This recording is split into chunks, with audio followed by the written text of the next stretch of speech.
Oh no, do you think my goldfish has a swimming problem? If you look closely, parang nakaangat yung scale. This problem ay mas kilala sa pine coning scale. Nangyayari ito kapag nagkaroon ng kidney failure yung ating mga goldfish. Magkakaroon ng excess water or air dun sa kanilang system, which causes expansion dun sa kanilang internal organ. Kaya kung mapapansin natin, kaya umaangat yung scale kasi nag-expand yung body. Pero don't worry guys, kasi yung lemonhead ko ay wala namang swimming problem or pine coning scale.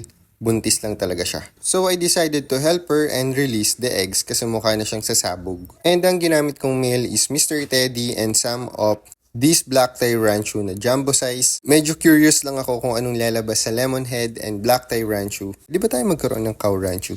Who knows, right? By the way, baguhan lang din ako sa breeding so don't judge me.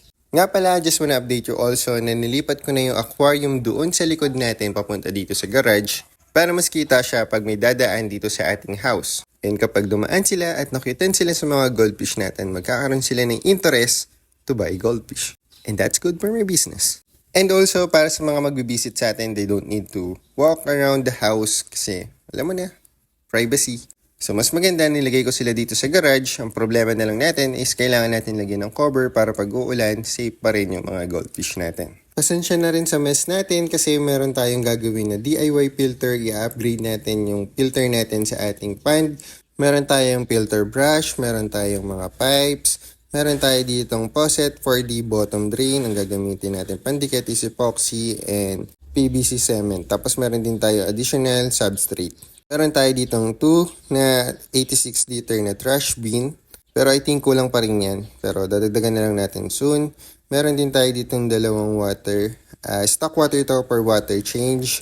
Tapos ito yung pond natin ngayon. I-drain na natin fully and lilinisin ko later. Tapos meron tayong mga substrate doon. Japanese mat. Tapos ayun, lilinisin na lang natin to para malagay na natin ulit yung mga jubi natin dito. And sa mga nagre-request to visit, sorry guys, hindi ko pa kayo ma-accommodate kasi mag-out of town kami ng 28 today. Then ang uwi ko is March 2. Magpahinga lang ako ng March 2, siguro mga March 3, pwede na tayong mag-accommodate ng mga visitors. So, yun. And guys, meron para tayong parating na import from Thailand. Meron tayong Tiger Calico Ranchu. Meron tayong Black Thai Ranchu. Meron din tayong parating na Classic Orange Ranchu. Medyo nagkakaubusan na kaya message nyo na ako kasi ilan na lang din yung available. So March 3, mag-out na rin ako ng mga jubi size kasi kailangan ko talaga ng pond para mag-upgrade ng mga pond natin and also maglagay ng bubong dito sa ating garage. Para kahit umulan, safe pa rin sila. So far, yun lang naman ang update natin. So kung gusto mo bumili ng mga Thailand import natin na ranchu, message me directly. And thank you guys for watching and see you on the next one. Bye!